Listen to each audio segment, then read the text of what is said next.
voted in early voting. Extraordinary numbers. Madison County's never seen anything like this. Hats off to our Board of Elections, Tracy Dean and her office staff for being able to handle that volume of people, and the Board of Commissioners for making that building available and doing the renovations, because that would have been a tough task, a tall task, had it still been in the old IDA office for that term. And an honorable mention, Miss Miriam King, 94 years old, voted for the first time ever, and they took pictures of her down there. 94 years old, this was her first election, and her daughter reached out to me and wanted a picture. They actually posted it on the Board of Elections Facebook page, but congratulations, Miss King. We appreciate you. I'm not going to hold everybody up tonight. It's going to be a long going, so we're going to skip this. I will tell you, mainly to inform the board, and Commissioner Adams McAtoo called Thursday. John Phillips is currently getting with Carter Engineering the water line for Sanford Road. They're ready to start that 12-inch main, just to keep you in the loop on it. John's also working on the RFP letter for Highway 98, and there's one other project John's working on. I don't remember which one it is, but either way, it's Monday. Public hearing, zoning matters, sir. Mr. Canola Scott. I'm sorry, business involving guest groups, multiple visitors. Anybody? All right. Afternoon. Good evening. Afternoon. Evening. All right. Number one tonight, Eli Farrell, applicant for John and Melina O'Toole, is requesting to rezone that 10-acre from A1 to A2 to allow 2 homes to be placed on the property for family members. The property is located on 0 Table Chapel Church Road in Danielsville, maps 36, parcel 80C in District 2. This is one of the ones that was postponed because there needed to be some clarification of what they had planned to do. They brought it back to the P&Z board, and there was no one that came forward to speak in favor or in opposition. The Planning and Zoning Commission voted to approve the rezone request from A1 to A2 to allow 2 homes to be placed on the property with the conditions that the property owner must build first and actually occupy the residence prior to the second home being able to be built. The vote was 7-0 and recommendation for you guys to approve. All right, thank you, sir. During that discussion, if y'all recall, or Mike, I know the property owner has to build his house first, but I don't know that he has to occupy it. You could probably have 2 coming out of the ground at the same time. I don't think there's anything that says one has to be occupied prior to starting the second home. It just says the primary residence. I don't remember off the top of my head, I'm sorry. Anyway, that's fine. Mr. Farrell, are you comfortable with that presentation, or would you like to give us any more detail? No, I'm comfortable with that. I appreciate it, yes. Thank you. All right, thank you, sir. Is anyone here to speak in opposition to this rezone request?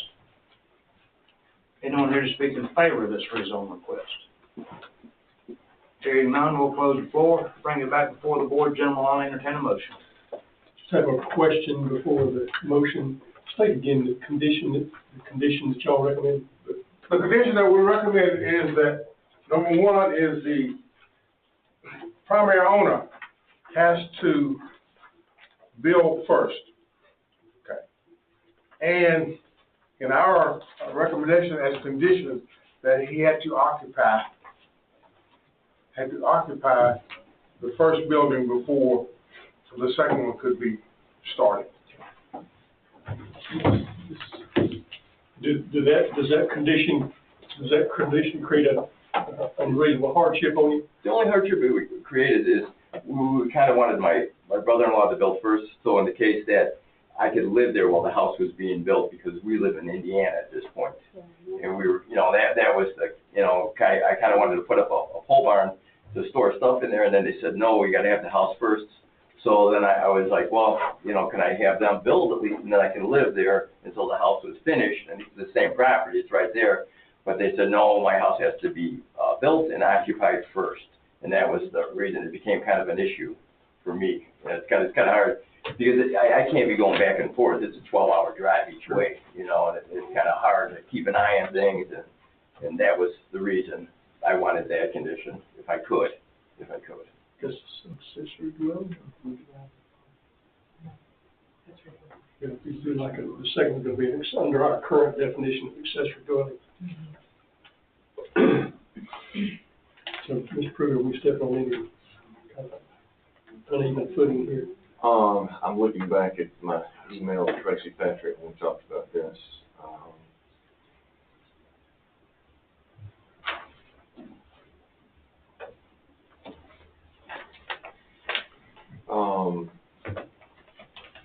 Yeah, it says the owner, so the ADU says the owner of the property must reside in the principal dwelling. Yeah, and I would, okay, it's coming back to go to Todd's comment.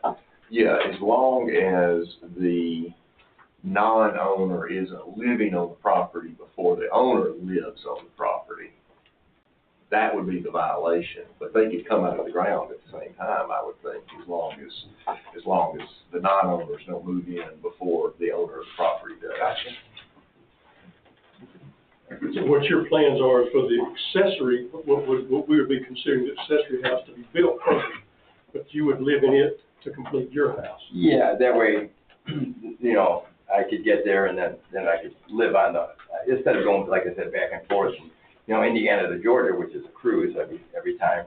I could stay there and watch, and be there while it's being built, so we can be on the property. Yeah, so what I'm hearing in that one is, what eventually will come the second half, the ADU, Mr. O'Toole, Yes. would actually reside there first. Then they build a second one. Then they swap places. That would be fine. They wouldn't be there without him residing there.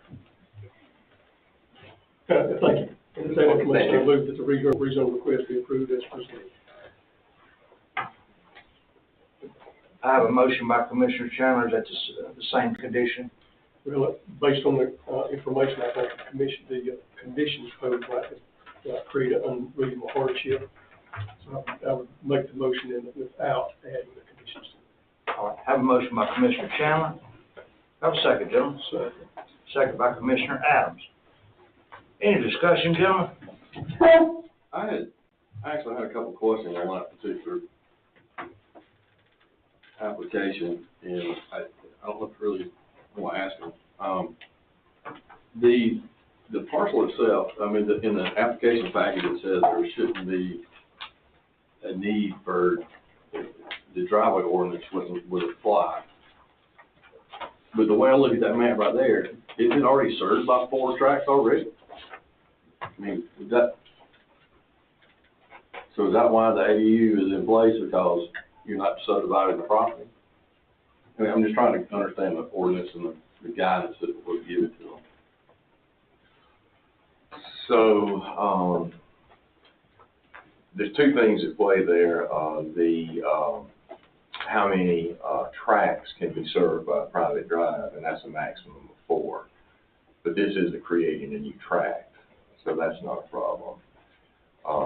And then there's the driveway, the driveway ordinance about having to improve it and it be a certain width and all of that. But this is a landlocked parcel with a pre-existing easement. That's a different email, but we went through the interpretation on that, and I don't think we can apply that driveway ordinance to lots that were created in reliance on the easement being okay then. I mean, you know, then you're forcing people to somehow, you know, they don't have the power of condemnation to get a wider easement.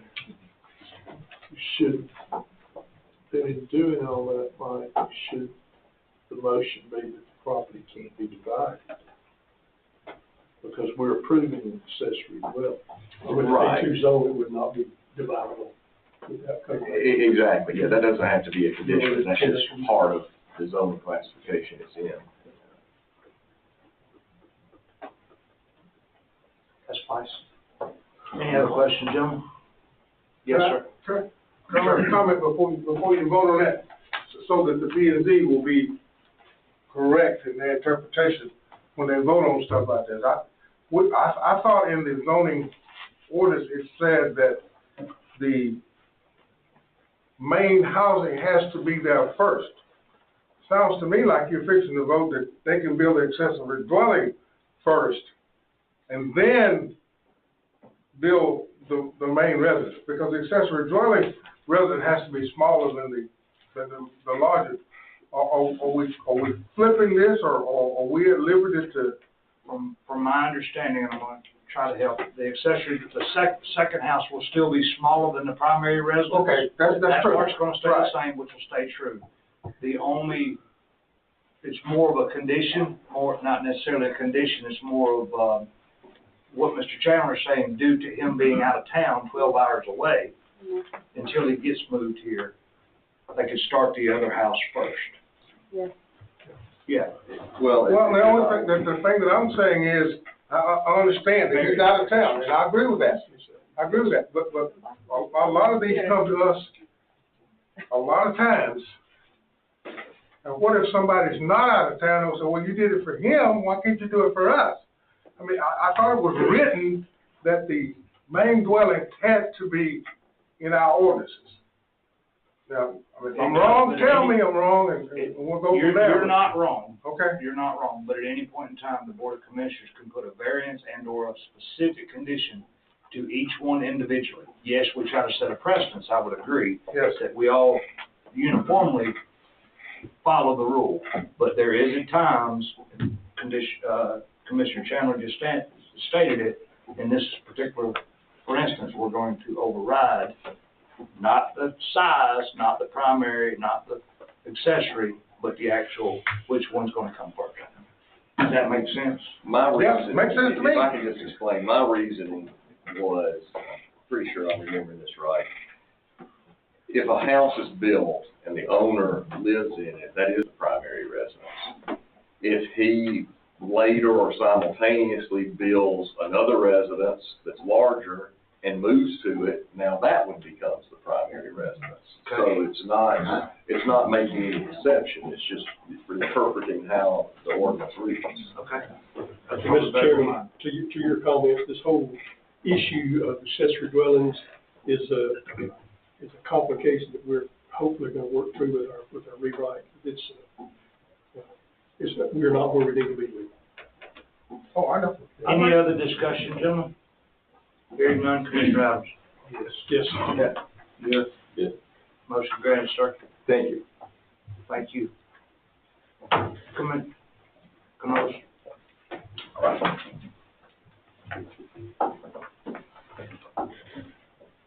Number one, on the new business, Eddie Freeman, applicant for Faye Carter, is requesting to rezone a 4-acre portion of the 32.91 acre property from A1 to AR to split and sell, and the remaining 28.91 acres will stay A1. The property is located at 143 Jack Sharp Road in Corbin on map 46, parcel 162 in District 5. There was no one in favor or in opposition to. The Planning and Zoning Commission voted to recommend for approval with a 7-0 vote. All right, thank you, sir. Mr. Freeman? Yes, sir. Are you comfortable with that presentation, or would Yes, you like sir. anything to add? No, sir. All right. Anyone here to speak in opposition to this rezone request? Anyone here speak in favor of this rezone request? Hearing none, we'll close the floor, bring it back before the board. Gentlemen, I entertain a motion. I'll make a motion to approve the rezone. I have a motion by Commissioner Doster, Second motion. second motion by Commissioner Chandler. Any other discussion, gentlemen? Just for the board's sake, I received no calls in the opposition of it. All right. Thank you, sir. No other discussion? Commissioner Chandler? Yes. Yes. Yes. Yes. Yes. All right, motion carries, sir. Thank y'all so much. Yep, have a great night. Number two, Jennifer Blanton is requesting a dual rezone for her 7.45 acres from A2 to R1/AR. She's requesting to rezone a 1.5 acre portion from A2 to R1 to split, and is requesting to rezone the remaining 5.95 acres from A2 to AR to bring the property in compliance with zoning regulations. The property is located at 2352 Crabapple Hollow Road in Hull on map 17, parcel 142 in District 1. No one came forward in favor or in opposition to. The planning and zoning made a recommendation for approval of this rezone request with a 6-1 vote. Thank you, sir. Ms. Plant, are you comfortable with that presentation, young lady, or would you like me to add anything? I'm just trying to do this like I told them so that I don't end up homeless. If I could sell the main property and the main house that exists there, I can build a house on the 1.5. Thank you, ma'am. Anyone here to speak in opposition to this request? Anyone here to speak in favor of this request? Hearing none, we'll close the floor, bring it back before the board. Gentlemen, I'll entertain a motion. I'll make a motion that this request be approved as stated. Have a motion by Commissioner Adams. Do we have a second? Second. Second by Commissioner Kirk. Any discussion, gentlemen?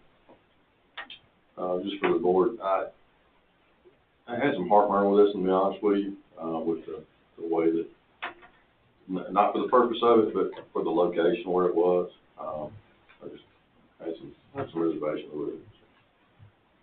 All right. Any other discussion, gentlemen? Hearing none. Commissioner May? No. Yes. No. Yes. No. All right. Motion fails.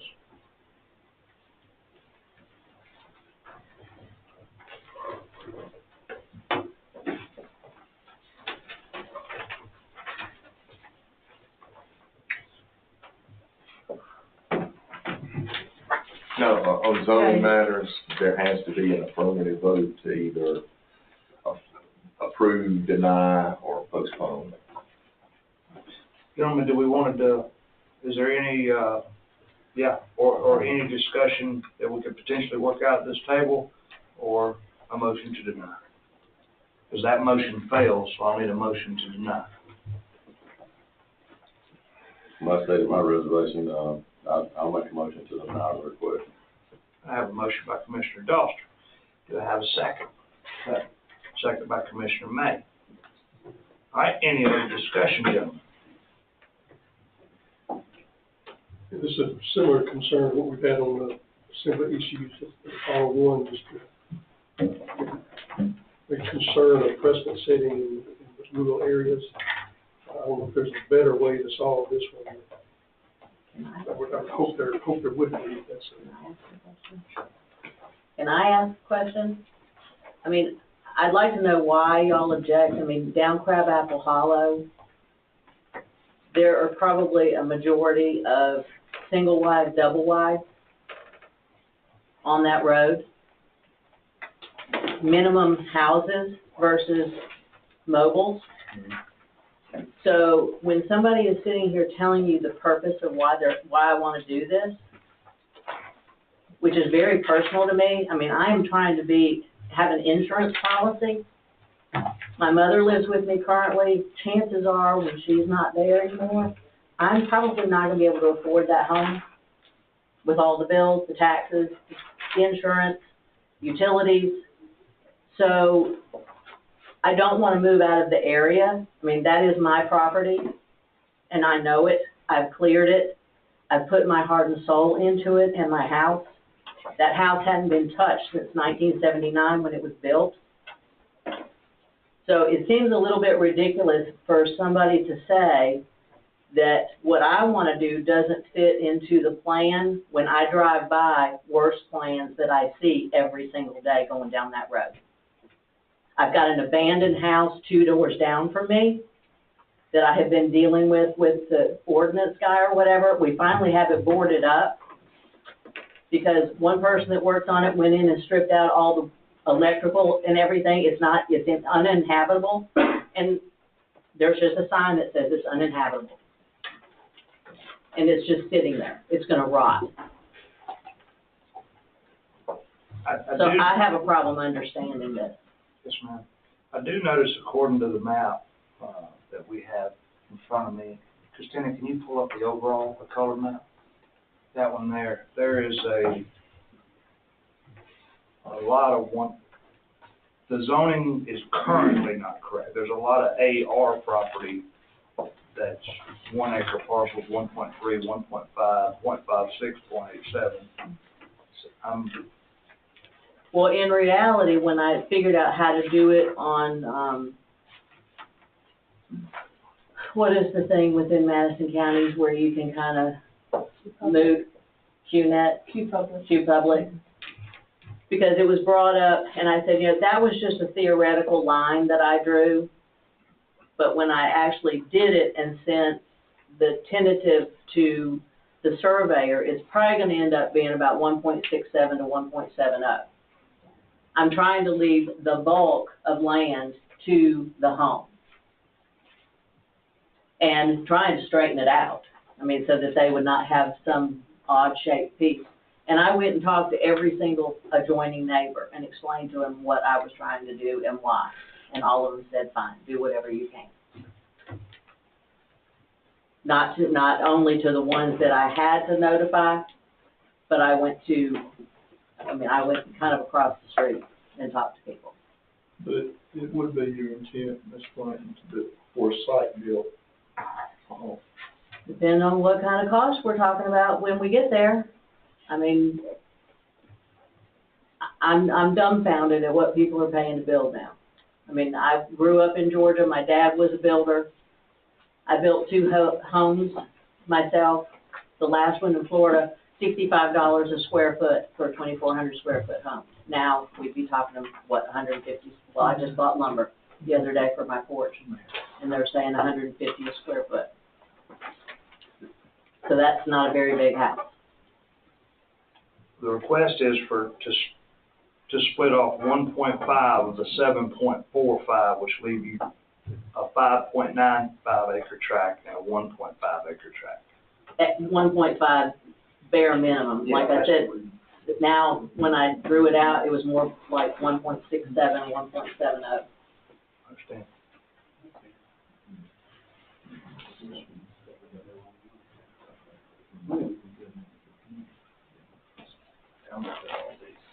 Right, but it's just the colors are wrong because the colors are not wrong on our map. When we redone the acreage sizes, that's what we're in the middle of right now, is trying to get these cleaned up. So right now you can't go by the colors reference. It was made to be simplicity, but it's really not in a way. But they're all AR, right? Or AG? Pretty much all the yellows is AR. They're listed as ARs, but they're non-conforming. Yeah, they're legally non-conforming ARs, correct. And they're ARs simply because that's the label that we get. Yeah. Governance put placed upon them. So anyway, I have a motion and a second for denial, and therefore I'll go around the table if there's no other discussion. If there's more discussion, we'll stay in discussion. So what I was concerned about was having one R1 with all of the agricultural plots around it, and opening the door to developer going in and saying, well, there's an R1 right there, so I could get an R1 across the street on this bigger one and cut it into. Well, I'm trying to figure out where's the agriculture in that area? What the zoning is what we're looking at. I mean, I understand what you're saying, but because they're zoned A2 and AR and stuff like that, there's no other R1s right in the immediate vicinity, and that's what we're trying to keep conforming, right? Well, You're right, in theory, you're right. there's 144. This is not correct. This is not correct. What you're talking about the golf course? Yes, and so recognizing, and here again, I'm very familiar with these properties, recognizing the development that is going to take place, in my mind, within a reasonable distance of this piece of property, I personally don't have reservations in allowing this. And if I look at some of the other properties that are on particularly the Crabapple Hollow Road, including at least 2 private drives there and we all have been involved in the issues regarding private drives. There's no easements involved in this. They have the road frontage. I simply don't have reservations on that. If there's no other discussion, we'll go back around the table again. That 7.45 acres on the parcel that you own. correct.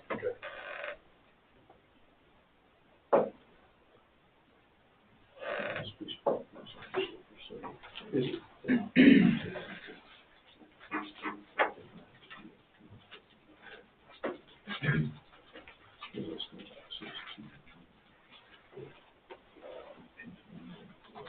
Any other discussion? Commissioner Kirk, A yes vote is to deny. the vote is to deny. I'm gonna say no. Yes. No. No. I'm sorry. So it's a yes to deny, Yeah. and I'm gonna change mine, I'm sorry. I'm gonna say no, I'm sorry. All right, so motion does carry. Thank you all very much. Yes. Motion to deny. Motion to deny fails. Now I gotta start back over. That's all right. My fault. It's okay, no, it's okay, it's okay. healthy discussion is what we're supposed to be. That's exactly right. You know. And that's exactly what just took place, so thank you. Now, with that motion to deny, I will ask for a motion, a third motion. In general, I just need a third motion.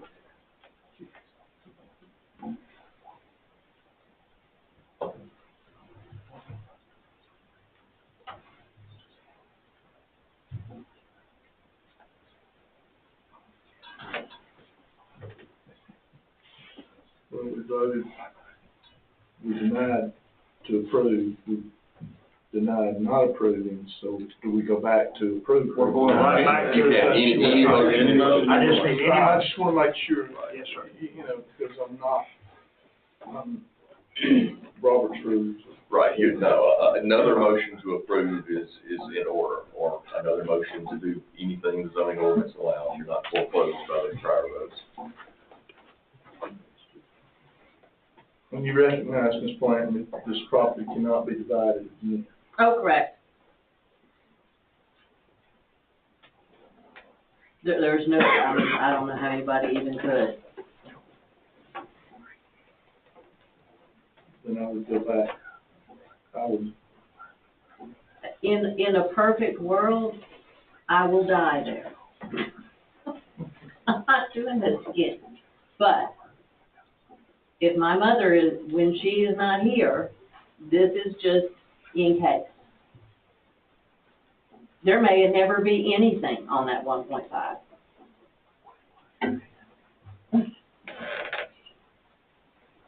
Then I would go back, gentlemen, I would go back to original motion to approve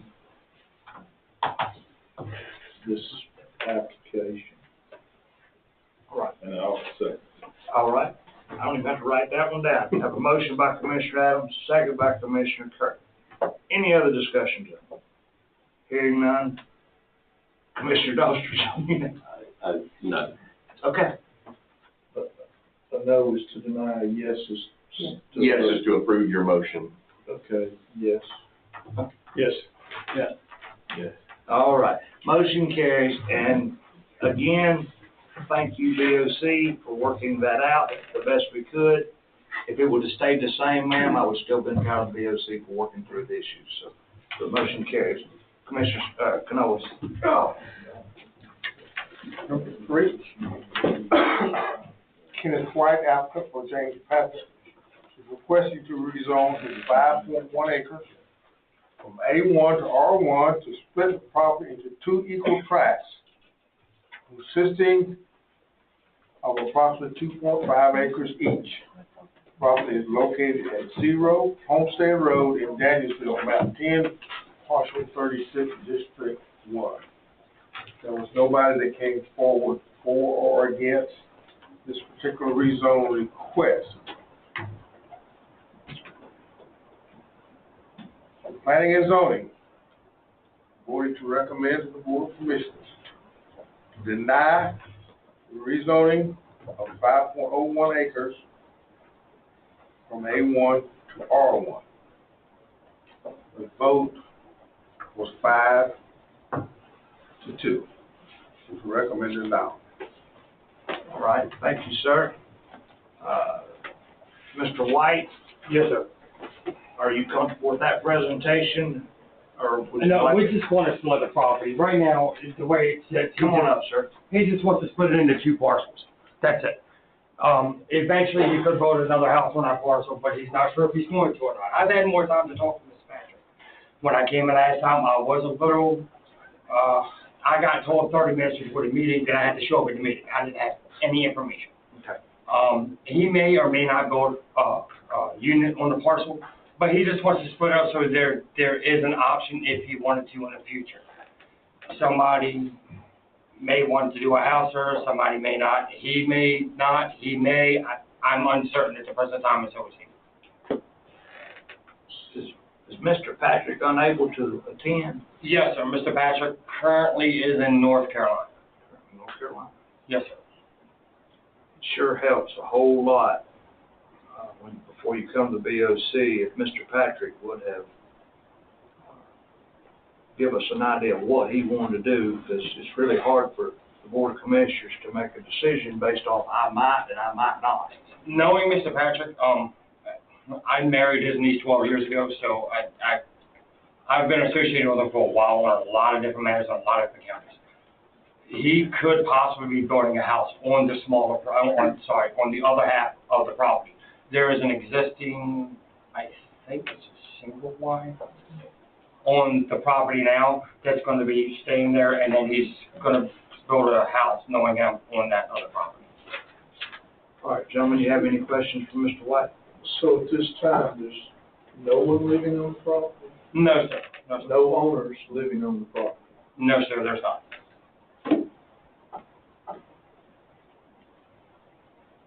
The trailer that's there is unoccupied. Yes, sir, it is. Yes, sir. Has it been condemned? No, sir, it is not condemned. All I had to do was go clean a whole lot of tree limbs fell, some trees fell out, had to be cleaned up. It's next to their church. It just had to be pretty much cleaned up and presentable, and I guess whomever over time had busted out windows, so I replaced all the glass windows in it.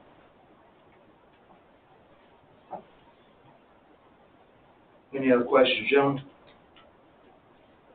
Thank you, sir. Anyone here to speak in favor in opposition to this rezone request?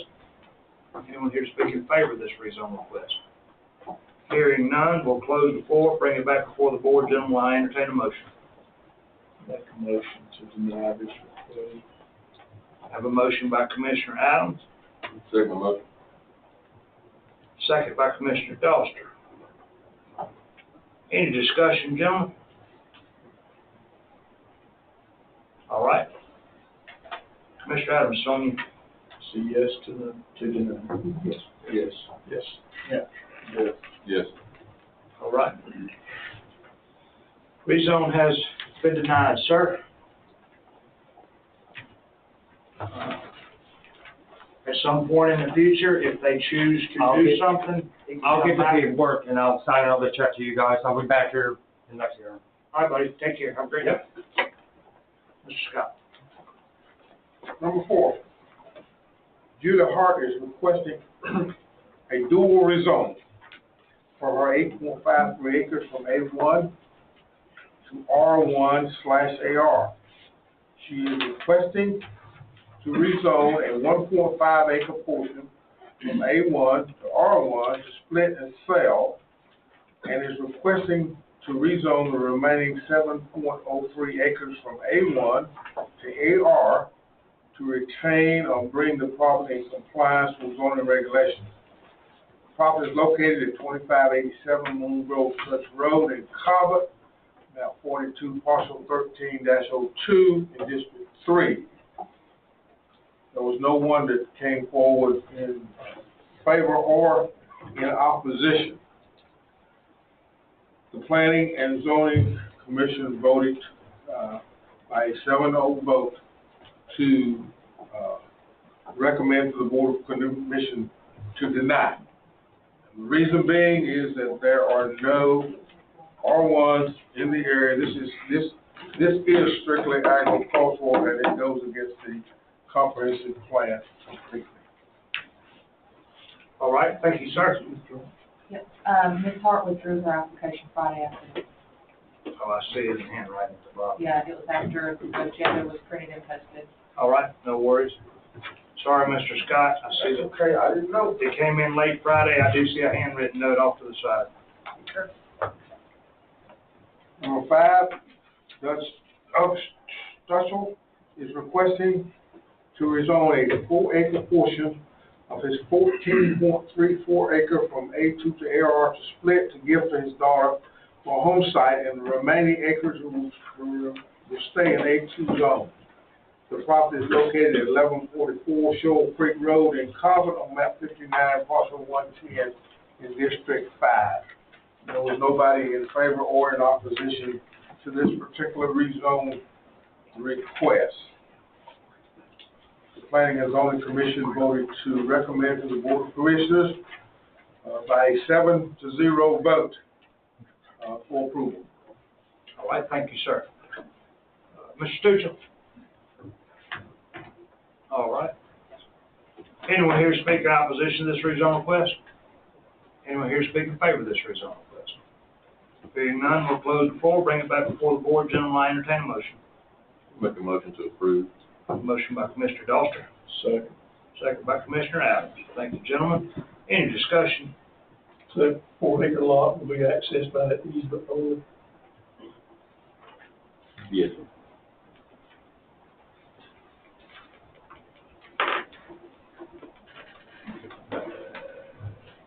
Drawing, I have, it looks like 14 acres will be access. Yeah, the 10 acres in the back will be access as well, I don't know. Yeah. Showing that 4. Yeah, there you go, yeah, there you go, yeah, I see it now. There was a sliver left on the left-hand side to get you back to the 14 instead of 10 before. Gotcha. To be served by the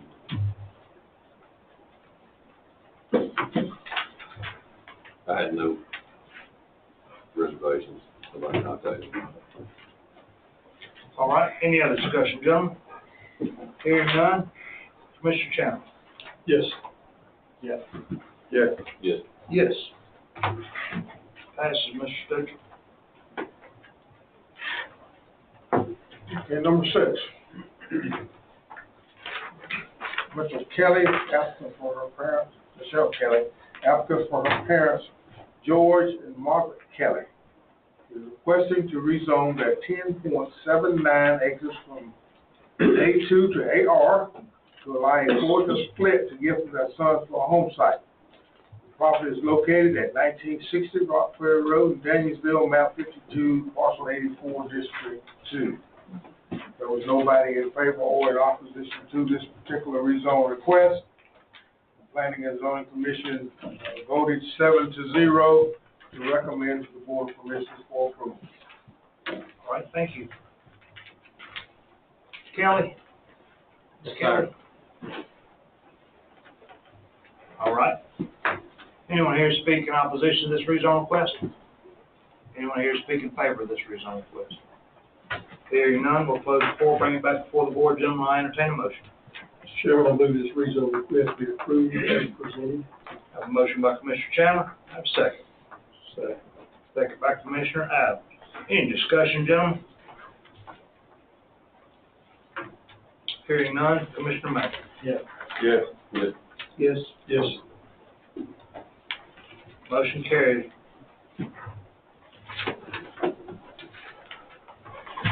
All right. Thank y'all.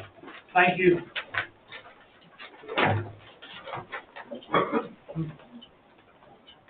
Mr. Kelly.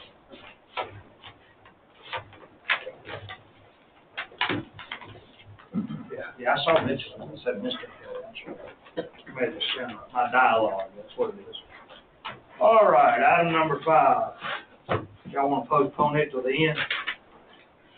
I didn't know. Cats in the woods. I know, but y'all stay here and get accustomed to this. All right. Consider, never mind, I wouldn't know about that. Never mind. Consider a provider for inmate medical service and contract. The BOC has asked for a recommendation. Sheriff Moore is here.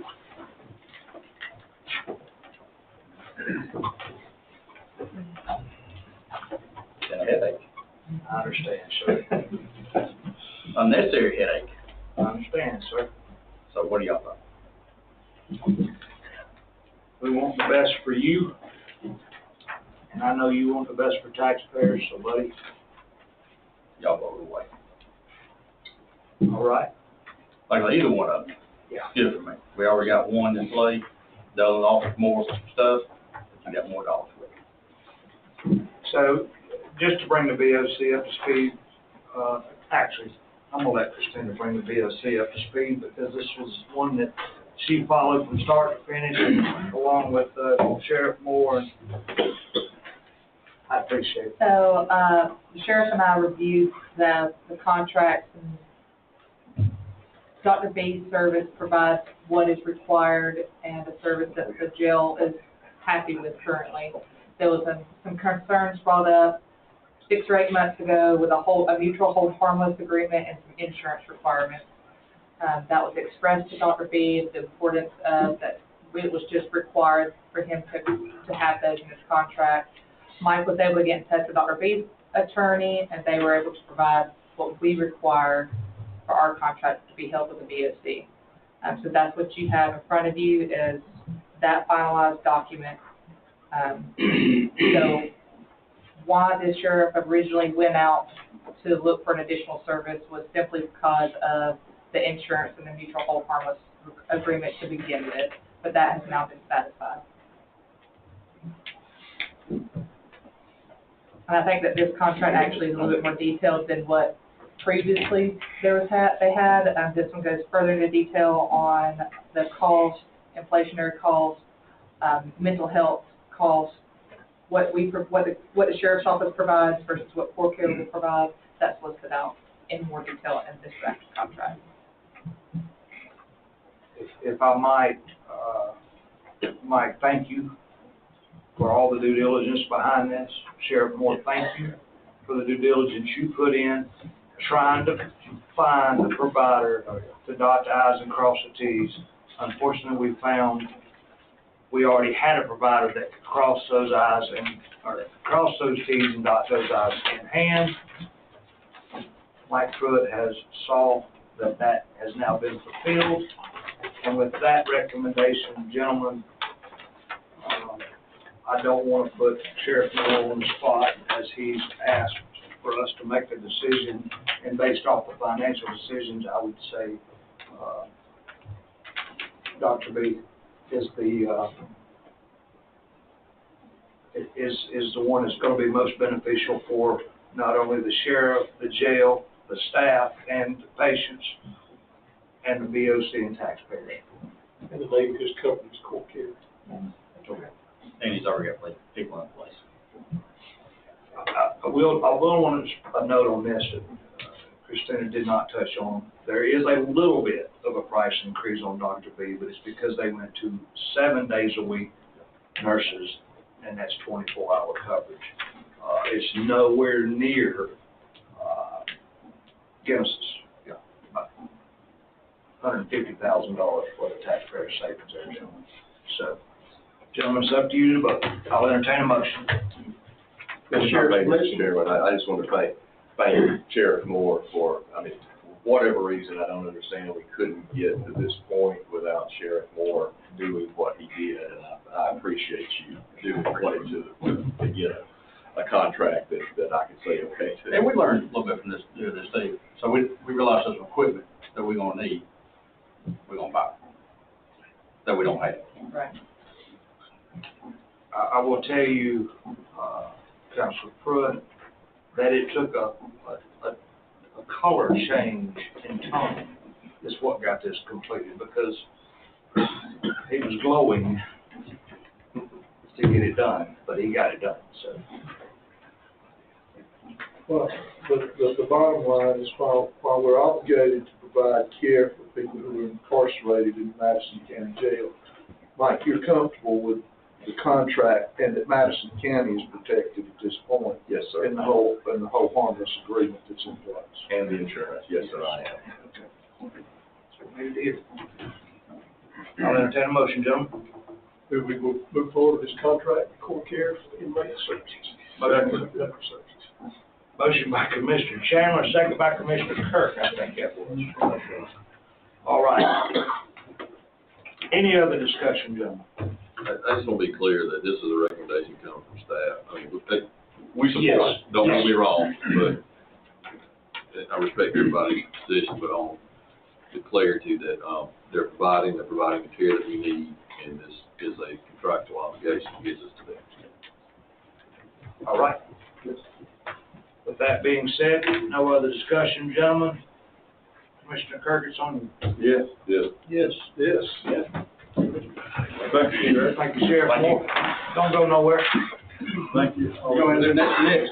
We'll go ahead and do the next one next. Imagine that. Consider approving a proposed Sheriff's Department pension plan. Gentlemen, when we left last Monday night, this table had a few questions. As of Tuesday morning, at 8 o'clock, I was on the phone with ACCG to clarify some of those questions. Christina also has included in your packet, one of the questions was all the eligible employees. You'll find those in your packet, that'll help. And the most important question that was asked that night was who's covered, who's not. So, spoke to Sheriff Moore, spoke to ACCG, and all Sheriff Department staff will be covered in this vote. Now, saying the word covered, Christina, I'd rather you say it. Yeah. Sharing the word covered versus eligible. So, when you go and look at either amendment, so you'll see 4th paragraph down, Sheriff's Office Department 01, 50, 51, 52, 53, and 60. So this is your courthouse division security, your all road deputies, all jailers, champs, SROs, 911. So anybody that is employed under the Sheriff's Office clerk, post-certified, not post-certified, whichever is offered to them. In your packet, you'll see a proposed benefit plan. You'll see a required contributions and then recommended contributions. So 10 is where we currently are, and 11 is, this is how it changes what's paid in every year. And so you can see the difference between 10 and 11, the additional payment that's made on behalf of staff. Also in that list, you'll see a list of employee names. So you'll see an active participants changed to Class 4. So Class 4 we had talked about, the last meeting, Class 4 is everyone under the Sheriff's Office. It's this group of employees. Class 3 is all the EMS or paramedic under the county's pension plan. So when you talk about specific employees, they're broken out in classes. So this list of employees, active, and then you have ineligible. And what that means is as participants in the plan for who's going to be paying in that 4%. So everyone that's listed as active has been employed longer than 3 years, they will all automatically be contributing 4%. The ineligible is people who have worked here less than 4 years. You have to, less than 3 years.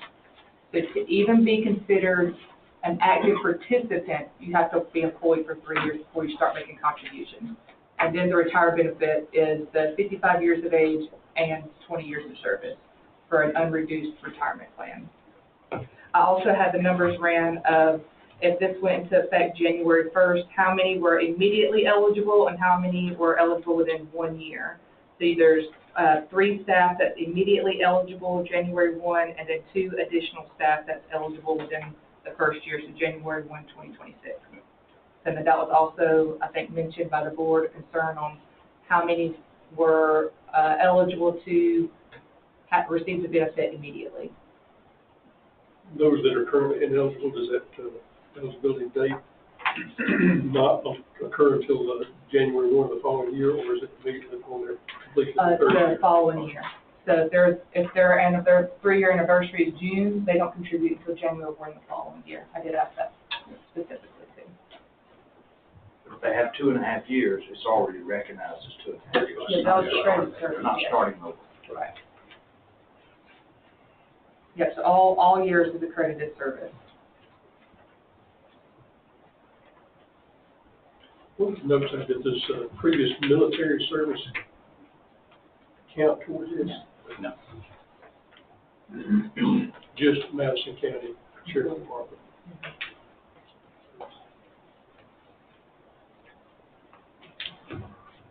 I got more to discuss after we vote, but let's get this one, and then I want to, staying on topic, I want to let y'all know something else. On this, Michael, if you have,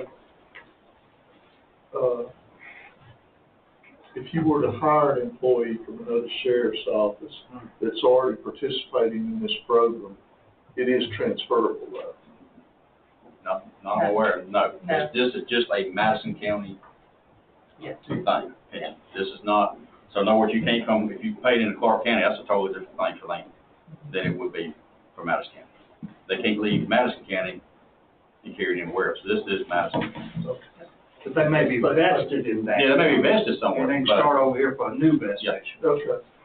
Yeah, so, and that's what you see a lot of times. You see, we got a couple of them that's already retired, that's already vested somewhere, and just come here to get another vestment. One thing about that, one other thing was if an employee leaves, Yes. say you had 3 qualified, if they leave and come back, and we need to talk about Yes, that.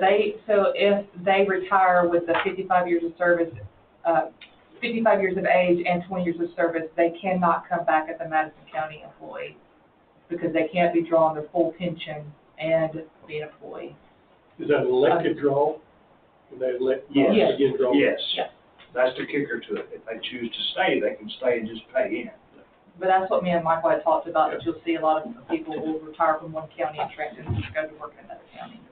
But what happens if they leave without reaching the 20 or 55? It goes back to retirement. They can come back? Yes. If they don't lose it, it just goes back to what they're vested. Okay. Yes. To the point that they were vested. They don't lose their retirement. I think that there is a time gap in there. It's Yeah. going to be going for, I think it's roughly 12 months that you can be employed somewhere else. If it's longer than 12 months, they'll accept accredited years, but they don't, it's not vested service, so your vesting time starts over, but your accredited service, they'll go back if it's longer than a 12-month absence. And we actually have that policy here in place now. Yeah. If you was to leave Madison County and return in the 9th month, it's like you never left. We start you right back off. That's where the county, the BOC's umbrella defined benefits plan is reached, and now we're talking about specific class under that umbrella. For this specific class, again, it's an employee contribution, not employer Right. contribution. Yes. And So it's voluntary. I talked to ACCG about that term, employer pickup contribution, and the best way that Trey said he could explain it to me is almost saying if the employer is allowed to grab those employee funds to pay it on their behalf. He said the wording is not correct, it's always very confusing, but it is. for the Employee driven, and we're a pass-through Yes. with contractual or the cooperation relationship. Yes. All right, any other discussion, gentlemen? I'll entertain a motion. I make a motion to approve. Second motion. Motion by Commissioner Kurt, second by Commissioner Chandler. Any discussion, gentlemen? Hearing none, Commissioner Adams. Yes. Yes. Yes. Yes. Motion carries.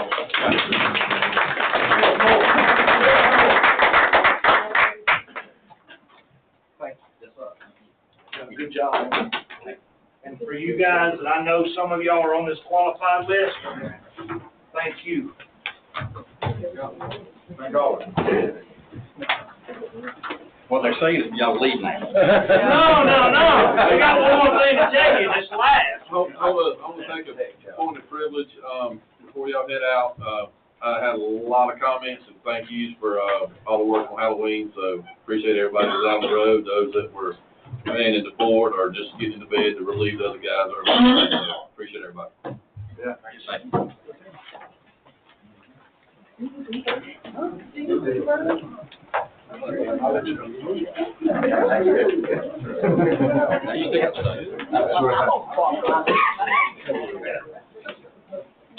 Welcome back, Brandon Hanley.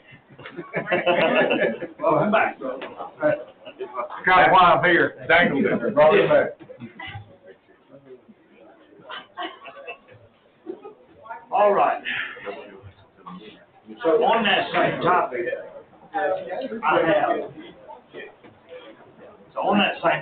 I have reached out to ACCG and asked them to do a cost study for this same process for the rest of the county employees. It's a whole nother classification. If it's an employee contribution, I'm all ears. So, ACCG did say it would take 3 to 6 months to get that cost study done. yeah. But they did advise us that there is a lot of counties in Georgia going to this. That's technically, as long as it's employee driven. There's one question I had, why is there a prohibition from somebody continuing working while they're drawing?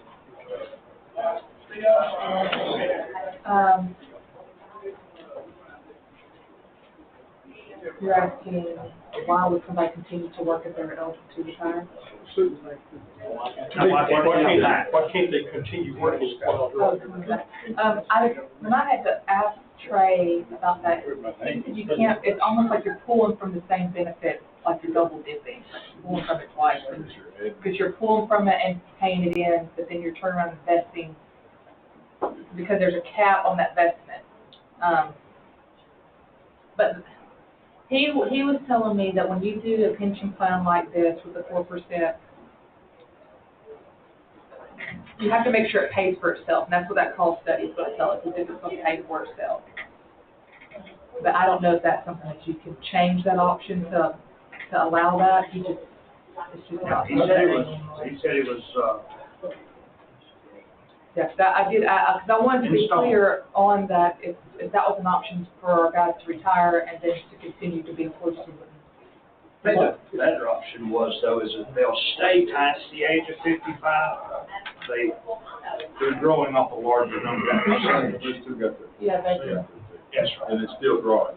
What changes that calculation is their years of service. It's not the extra percentage that's paid in or the extra years that they're paying in that 4%. It's however long they stay, those years of service are in that calculation for defined benefit. Not something we need to take action on, I'd like that discussion to stay out there, just to see if there's. A lot of it has to do with the actuarials that go with it, and defined beneficiaries, because if I'm gonna get my pension today, but then I'm gonna send my beneficiaries to my kids, which will have a longer life expectancy, they just change the math on keeping that fund solid. So I'm not saying it can't be done, I'm saying it's just a lot different. But I tell you what, we can ask that direct question in an email and then share the answer back with the BOC. Again, maybe something like, maybe an amendment stage law, if possible, to create something like that. It's a big step tonight. Just something to, for me, if you have a good employee at 55, 10 good years left, if there's an option. And the Board of Education does a lot of that stuff, that somebody retired, they hire back 49% or. But they're not still adding to their, they're not still adding to their retirement. No. I wouldn't say you still add to it, I just say you get drawing it, but you still work. Well, that's what I have to think to my, as a part-time or 75% employee, and they said no. I would assume that the decision made at the plan level, based on everything. Yes. They just have to make sure it's based on. If I can remember what I knew in 1980, I have forgotten a lot. How many years has that been? Last century. They come back as a consultant. Yeah. I'm 44 there, brother. Yeah, that's it. All right, new business, discuss the 2025 meeting dates and holiday dates. Christina's put this together for you Yep. again. The only date that I wanted to point out was Veterans Day is on a Tuesday. I think it's normally always really been on a Monday, but anyways, I don't remember being on Tuesday before. But we still recommended that specific day. We wanted to reconcile or honor that day instead of it being on Monday. It's on the 11th. Yeah, on the 11th. It's the, I guess it's been recognized. Federal before government recognizes it. on Monday. Yeah.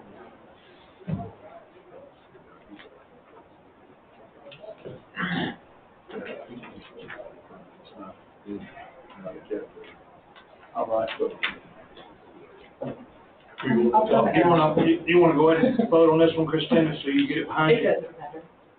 You can vote tonight or you can vote two weeks. Miss for discussion, if y'all wanna. It really don't matter, let's just get it out of the way. We still got a lot more to do in the next few weeks, so the less we can get off our plate, gentlemen, we sure would appreciate it. Think we approve the presented holiday meeting schedule. I have a motion by Commissioner Chandler, second by Commissioner May. I guess the only question I got, from y'all's opinion, operationally, even though November 11th is Veterans Day, is it better to have a holiday like federal government, rather than on Monday, operationally? I normally give them the option for that Monday. We could potentially change that. I mean, I need to run it through the department heads if I'm gonna do that. I'd say just leave it on Tuesday. If they don't want to be here Monday, they can use their personal time. There you go. to be on Monday. I like it, I like the way she does it. Yep. Yes, ma'am. All right, any other discussion, gentlemen? Hearing none. Commissioner May? Yes. All right. Discuss an intergovernmental agreement between the IDBA and the BOC transitioning the water department. So this is, Can I point of Yes. clarity? You had this stapled to it, so was that It's, considered to be the motion? Yes, that's right. yes. Okay, just clarity. I still have the same vote for you. The IGA is I want to say a template and the beginning stages of the final document. There's a lot of stuff to plug in, specifically 1, 2, 3, 4, and 5. And I will say I've had more conversations with Stephanie, and we have dug through more boxes and files and emails than we knew that existed. And we're both learning a lot of stuff about the BOC and the water department. So in this agreement, we will plug in all property lease, wells, pump stations, tanks, liners. There's a total of 27. All vehicles, equipment, trailers, sticks, office equipment, tools that Rodney's in, the guys use.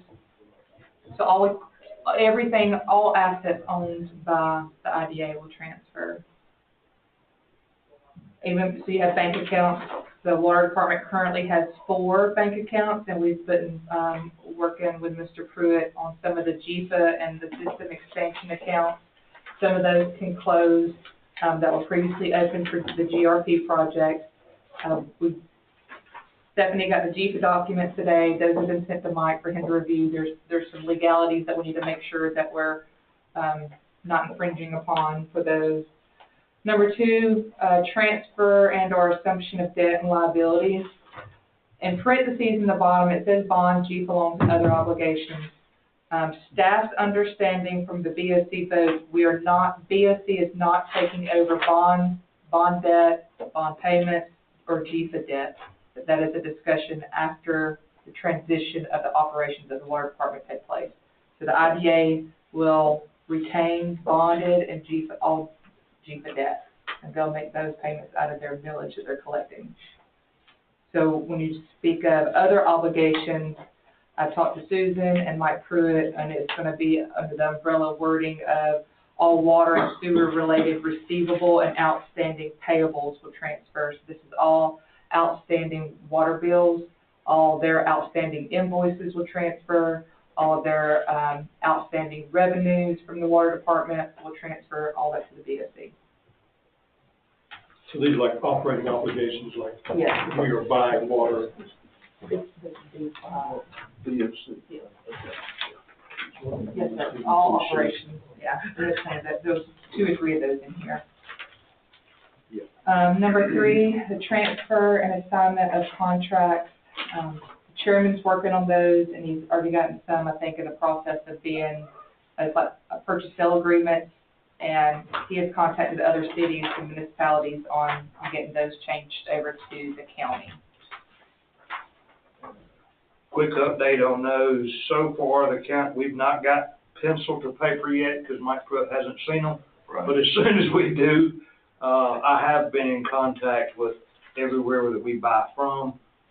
Thanks to Rodney supplying those original contracts over. And it looks like we're going to be having some really good partnerships with our surrounding counties with this stuff. So, thank you, buddy. Don't forget, I need those scratchy notes. While you're sitting there, made me think about it. So number 4, persons and positions, initial pay and benefits. I think we have spoken about this with the board. There's 5 employees. All of their hire dates, current pay, current titles will all transfer. Their current vacation, sick time, comp time balances will transfer. Years of service, they'll come in, so we'll accredit their years of service. If they've been employed there for 5 years, we'll transition that as a BOC 5-year accredited service. And then number 5, we're miscellaneous. I believe this is one of the sections where, maybe I'm wrong, where we will plug in their defined benefits. That may go into number 4. That'll be 4, yeah, that's 4D on my more updated version. Okay. But we'll have to vote, the BOC will have to vote on that, on their defined benefits before they vote on the IGA, so we know what to insert into the IGA, that option. Is it going to be possible to wrap this up and fill in the blanks before the year? Yes, we're, so, I sent out. The answer to that is yes. I sent out an email, and this is one of the reasons why I wanted to put it on y'all's agenda now, so y'all can start discussing it, because there's literally a mass email I have with about 6 employees, including Stephanie. Everybody's doing something. Everybody's having to grab a little bit of something. But as it's moved, it takes so much to get it together that it's like once it's presented, you have to adopt it right then because the information is changing. So I'll have it here on this agenda for you to discuss. That gives us 4 weeks to have it finalized before it goes to the IDA, because they're going to need to approve it before it comes to you guys. And at the end of the month, in November, the BOC will approve it, knowing that in good faith, Christina's got it, all the little details. Because it's really hard to put all the little stuff in here. You got it, but while you're saying that, Stephanie Wilson, thank you. Mm-hmm. I mean, Rodney could have grabbed a box or 2 and brought them over, but he couldn't have got together what you've gotten together, young lady. And without that help, we would not be near as far along as we are. Yeah. Christina's done a great job. You've done a great job. Susan's done a great job. Just Rodney being able to keep up with the records of what he's had to keep up with for the past 5 years and being able to find those great job. And I'll say too, I'll definitely echo that, because I have spoke a lot with Stephanie. She's been extremely responsive, very helpful. She's come over here and met with me and Susan. Me and Susan's been over there and met with her. And I think that we, between us three, we have a really good plan on what we're going to do and what things are going to look like. One thing I forgot to add, you was out last week with your child's tonsils being taken out. But even on your time off, your response to emails was all day long, every day. I mean, I was following chains of 12 emails a day, back and forth, day after day after day. Thank you, that took a lot while nursing a sick child. So, that dedication and kind of commitment is what it takes to get stuff done. Thank you. All right, moving on. So is there any specific things that you guys want to see in this? Lay this one off separate, take it with you, because this one you will revisit over the next day or two. Quicker the better. One of the things I would like, and I've said it before, is, and maybe it's in a visual or in a graphical form, to make it visual, is the,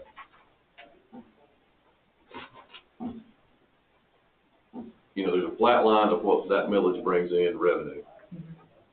And then there's the obligation that if it's staying, I think we've all agreed that that 1% is staying for it. Now, whether it stays there, here, or legally, the best way to do that. I'm not getting to that point of it. But my point being is, somewhere there's a delta between what the 1 mil brings in and what the obligations of the payments are, how it drops off over 15, 20, whatever it is. Not that it has to be a part of that document, don't get me wrong, I tried to get that detail with it, as far as the agreement's concerned. I think from a understanding of when the separation breaks, what the commitment on the IDBA is going to be as far as that obligation is concerned, then we know what operational dollars they have that are left over. And so, again, they'll be looking for us to provide guidance. I think it'd be better to have an understanding of what everybody's going in with, where that break is. Yeah. Look for, like an amortization of every one of their notes. So when, the water department, when they come before us and did their, budget presentation, it was in that big packet of stuff. I think we just all were so focused on the water department. But is it 825? 725,000. Is what their obligated debt is a year. The mill is 1.2, and I think what I had The calculated. bond changes every year. Right, it increases. So I think that's what it, for That's what next it year, it's a little was over next year. $800,000. But that's what you're asking for, is almost like a timeline of how, make sure as that bonded debt grows, that millage rate is growing with it. Yep. But I think we had seen it was around $350,000 operational for next year. But with each one of those having different timelines on it, Yeah. that they drop off. So the consolidation of the accounts too will also help us sort out exactly what needs to go. Yeah. Where, Mhm. you know, which has been something for me personally, and looking back through it, it was a little baffling to through the numbers on It's the tough. page. One thing, and maybe Stephanie, or I talked to Ben late this afternoon, we're assuming that the GFA loans can be assumed by the county, that there's no due on sale clause, due on conveyance clause.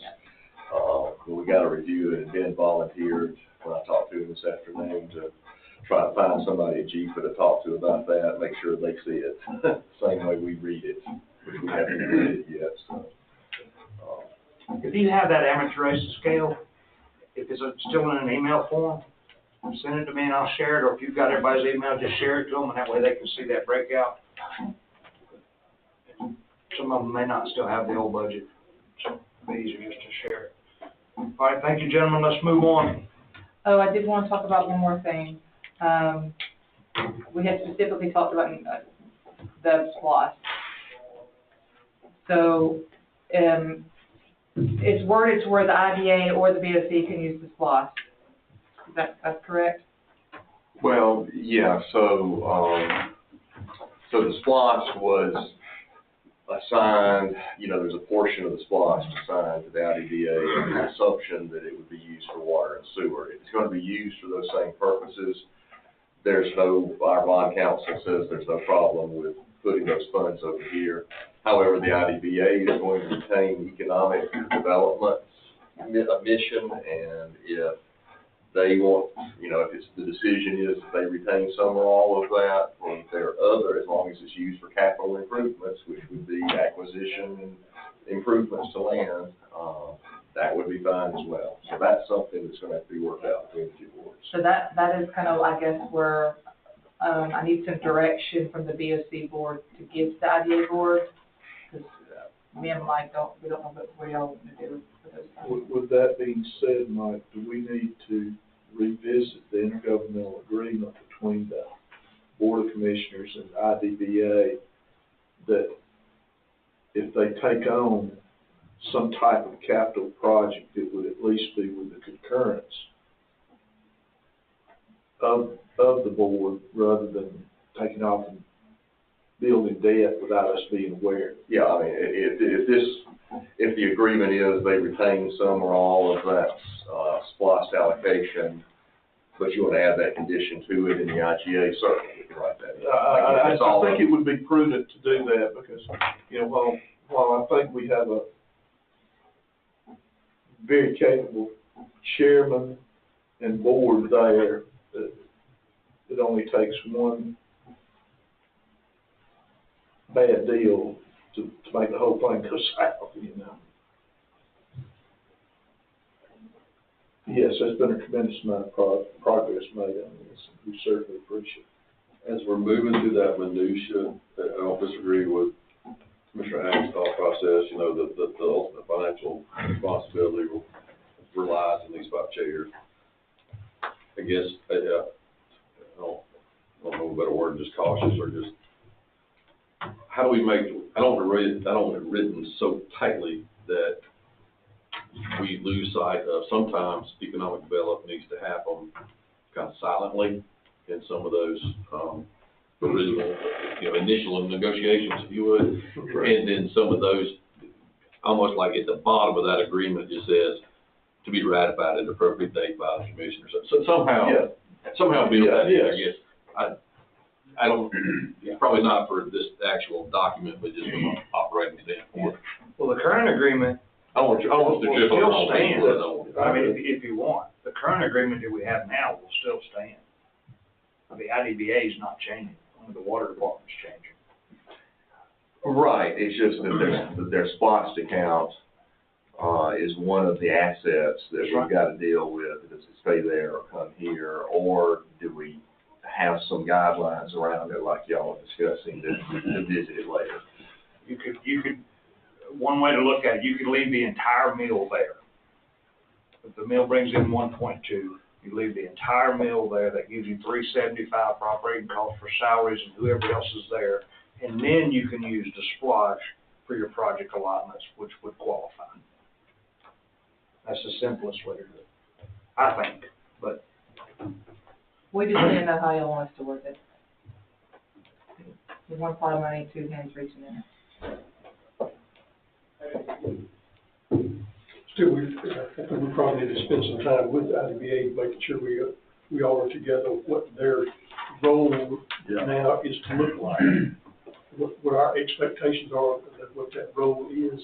So to me, that gives us then a comfort zone that we can back away from watching those financial dollars so much. And then, like Derek said, we don't have to worry about publicizing everything because we know we're moving in the same direction. And at the end of it, we made this decision, this is the dollar, then we do with it then. How would everybody feel about somewhere around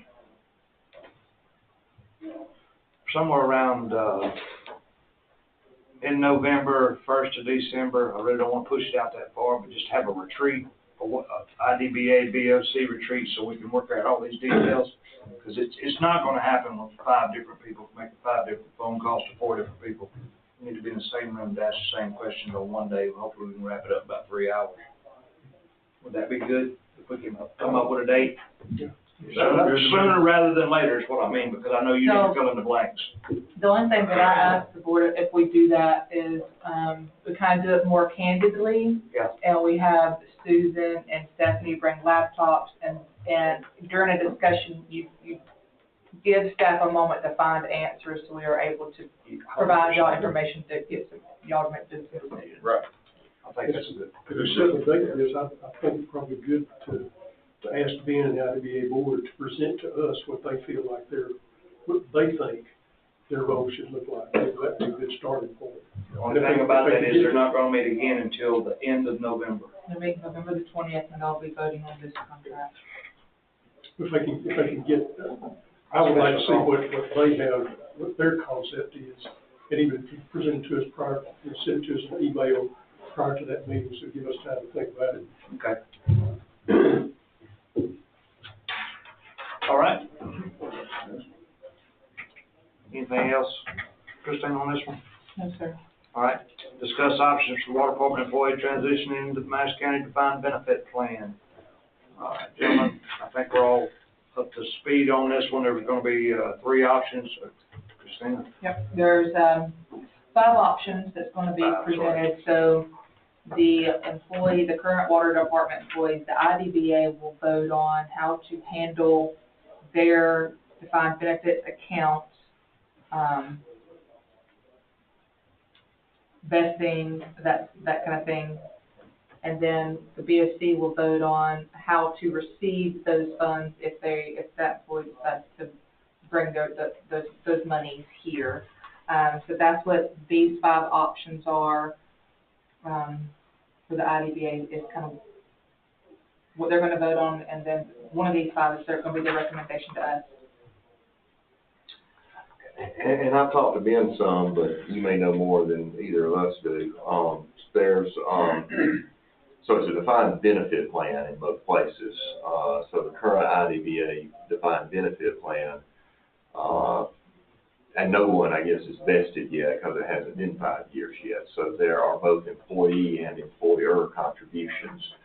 And the employer has their options independent of what either body says as to their own contributions. I guess the IDBA's, they have control of the employer contribution portion. And I assume that there will have to be resolutions approved by both the IDBA and the Board of Commissioners for the ACCG retirement plan to handle all of this. Yes, yes, and they're drafting those based off of what we say that we want, how we want that. It'll be like another amendment like we did tonight, is what we'll do for the water department when we bring them in, because you're adding another class. Is this something that maybe ACCG needs to work the math for each employee? They have. They already have? Mm-hmm. They have, okay. and they've met with us, they've met with them. I think they're going to come back. Okay, so they've met with all 5 over there, or have they? We're supposed to meet on Wednesday. Okay. Yes. They're going to, and I think we set those meetings up for them to come and explain individually with each person what makes the most financial sense for that individual to do. So it could be different for a different employee. It will be. I'm not supposed to say it's not, or is, let me ask this question, is that these are options available to the employees for what's best for them and their family, as like you can pick 1 through 5, or is it we have to pick 1 through 5 and they have to live with it? I'm trying. So, I like the most flexible, right, and the most beneficial to the so employees. the BOC has to pick 3, how 4, we 5. want those employees, if they're bringing their money here, how we want that to look. Like what their option, what that employee's option is. So I'll just be frank. So like option 1, treat them like any brand new employee. This will not require any amendments, and the employee can come over just like any other new employee hired by the county. We don't want to do that, because they've obviously put in time there. Grant vesting service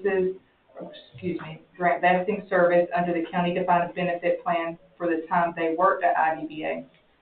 If you did that option, then you would give them vesting service of 3 or 4 years, whatever it is, but their dollar figure is still zero in their county pension plan. Allow employees to purchase all or partial service in the county's defined benefit plan.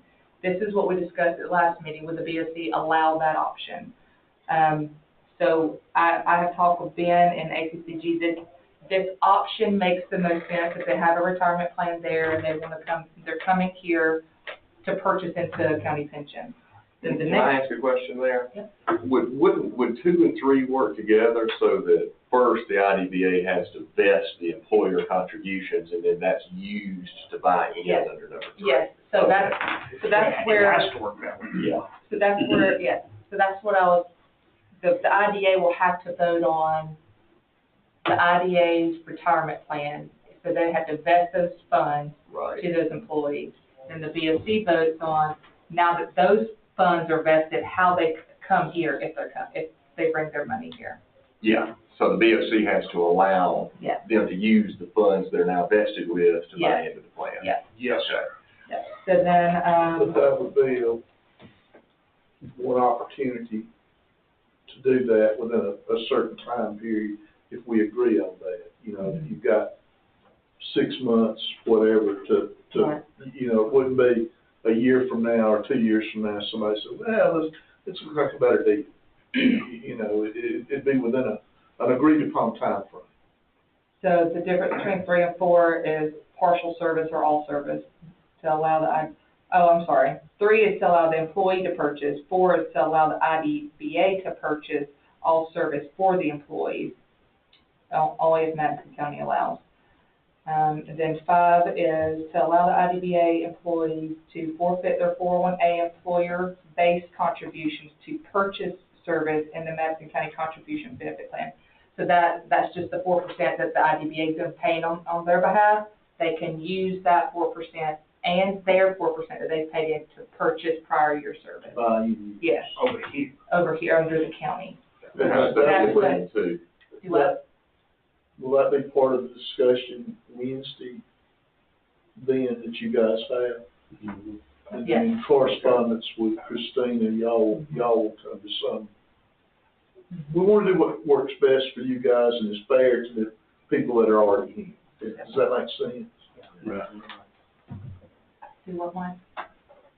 I was asking what's the difference in 2 and 5, maybe it's just a difference in wording. Do you use your vested funds to buy in, or do you call it a forfeiture, but it's still used to buy in? So when you, number 2, when you grant vested services, you're saying that money is almost like it's free and available. They're able to withdraw it or transfer it to their Right. own personal retirement plan. To where 5, yes, those funds have to be vested, but it just allows the IDBA to control those and purchase those services for them on the Okay. employee's behalf. I guess yeah, okay, I'm with you now.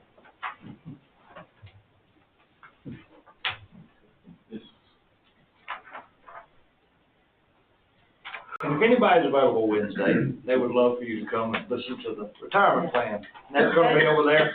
Probably more confused. I just wanna do whatever is best for them. That's what we've talked to Trey about, and we've talked with Stephanie and Rodney. The additional contributions they're all different, because that's up to the employee, the additional Right. contributions. So we did talk to Greg and Trey. That was one thing I was really concerned about was, if one employee was contributing an extra 2% over the traditional 8 combined, that I wanted to be sure that extra 2% went back to that employee that didn't go to buy their prior year service. That it's all kept as fair and even as possible. Another thing that the IDBA is discussing that's not on this, because it doesn't pertain to us, is if you have an employee that's been there for 4 years, but they only have enough to purchase 3.5 years worth of service, with the IDBA pick up that extra 6 months.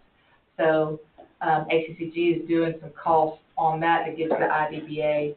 So that way it's a fair 4 years for 4 year transition. Good, I agree, very good. We have not, there's one more step, and it has nothing to do with, it's the IDBA, but it don't have anything to do with the water department. We're still trying to figure out, Christina was bringing me up to speed on the chamber deal. We don't even know how that's gonna work out yet, so. No, I did hear back from ACCG this afternoon on that, so, and I think that he's talked to Ben, so I think Ben's got that part handled. Theirs is different than the work department employees, will be handled differently. Good deal. Discuss adding a social media policy to the code of ordinances. Well, We do not currently have one. and it is encouraged that we have one through ACCG. It's just how deep do you want to get before you get in trouble, Mike? Right, and Christina did ask me to read, and I'm not sure where, if this is somebody else's, or maybe you cobbled together several others. Parts of it, as I told Christina this afternoon, or this morning, you know, I can see parts of it are a little aggressive. I can't say they necessarily cross a First Amendment line. It's just, I guess, a matter of, I don't know, I shouldn't be speaking, Christina should, but you're looking for some input, I guess, is the. Yeah, it's just, I think that it is a very strong social media policy. I think it's, some of, specifically what Mike pointed out, went back and reviewed, I think that's up for interpretation, maybe on who's reading that, and situational based. Yeah. So it's a lot harder to wiggle out of certain situations. So if you guys will read it, if you see anything we need to add, delete, take away, please email us your opinion on whatever section you would like for us to adjust. Or Mike, would you rather just wait and take the policy as it stands and try to put together whatever you, Christina, or you think this one's pretty good, we just need to pick it apart? I think this one's pretty good. Yeah, I agree. Okay, so take I have this one, my redline other it up. people, I'll send it out. Once y'all are like good with where we're going, I've got other employees that send stuff like this out to read over and they make recommendations back. Yeah.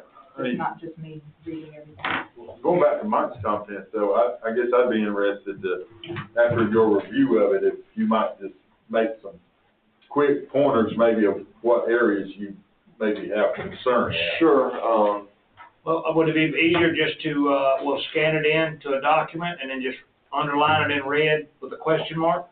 Page 2, D3. And then page yeah, 2. I had pointed out, D3, maybe just the way it's a little vague, and maybe, you know, it could be seen as overreaching. Okay.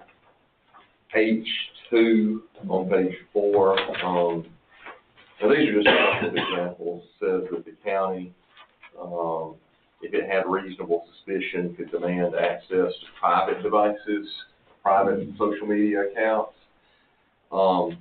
But actually, I'm sort of like Christina. I think this is what you're, at least where you are, correct me if I'm wrong, but I'd be interested in all 6 of you reviewing it and seeing if you think certain things are overreaching or maybe don't go far enough. Perfect. Okay. All right, gentlemen. Any urgent matters? I don't know if this falls under urgent matters, but I had a couple of calls, and as the Rose starts to pick up some momentum in traffic into and out of the property, some folks down on Pelican Springs Road have requested that either no food trucks or no vehicles over 6 wheels. The road is a 3rd-tier road to start off with, and it would be better if particularly the large construction equipment accessed that site from 106 Sanford Road directly into the property rather than Smoky Road to Pelican Springs Road. And it's really a congested area, and I think that's reasonable. if we could put some signage up there, it would be greatly appreciated. All right. My urgent matter is to the 2 ladies in the room. Offer my congratulations. They were identified as top 5 young professionals in the county. So congratulations. Very good. I concur both of you. Mike, for a county road to be classified as a no-through truck road, does that have to be, is there a list that has to be voted on to add that road? There is, I think it's somewhere in the code of ordinances, there's an ordinance that identifies which one, so that would have to be amended. So I'll look into that. The only reason I know that is because I asked Alan the other day, because we're getting some, that Peoria Road, the one that we can go 3/4 mile one way or 7 the other, they're still traveling it daily. There's several deals, very similar to like speed limit enforcement. We post any of them we want to, but there's some criteria that we have to go through for it to be enforceable. That's right. on that road.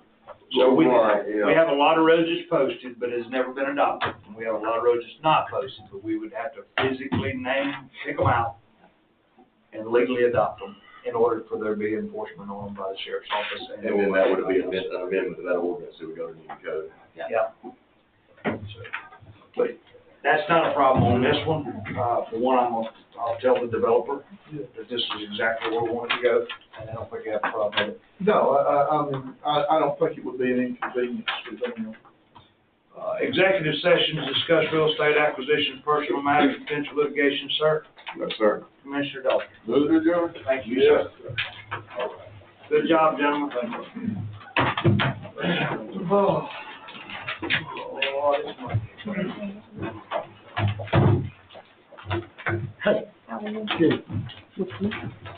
Wednesday, I think it's just band meeting with each of us. So I don't want someone to show up and think that there's gonna be like a lot of ACCG information. I think it's just band meeting with each of us individually to go over it. I think he's gonna present this stuff that ACCG has. Not to say that any of you aren't welcome at the office anytime, but I think it's like specific to each employee. I think we just need to clearly understand what y'all desires are so that we can make sure that, you know, Right, thank you. we do it, things that are gonna start off. Like, let y'all know that we put well number 10 on mine Okay, today. thanks. Good, I'll remember that when I get out here. Good. We're gonna see what it does for number 11 before we put it up. Got it, today. Thank you, buddy.